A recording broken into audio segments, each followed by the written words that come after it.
So guys, we got this awesome project that just rolled to the shop today. This is a 1990 911 in Guards Red. It's a 964. This car belongs to a very good customer who's kind of become a friend at this point. He called me up and he said, "Hey Joe, I got this new car. I got an RWB kit. You got 3 weeks to take this car, strip the paint, and change the color from Guards Red to a color that we call Etna Blue."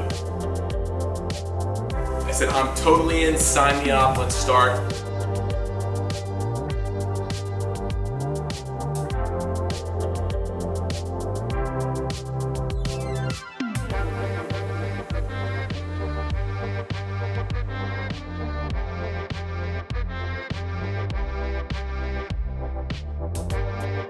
Like I said, car just rolled up. Car's up on the lifts. We kind of just did a quick blueprint of what we're gonna do.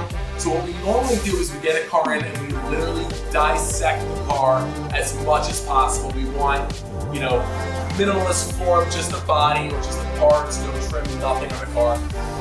That's a full restoration. Then we bring the car up from there, whether it's a color change or not. Changing every seal, usually every nut and bolt. A lot of stuff is rusted out. We have galvanized or stainless steel hardware. We're not going to do that in this situation. What we're really going for is a color change because this car is getting chopped up. It's already a little bit hot rodded. What we're really looking for is to meet this time frame and to get the job done with this color change and make this car look awesome and ready for this RWB install.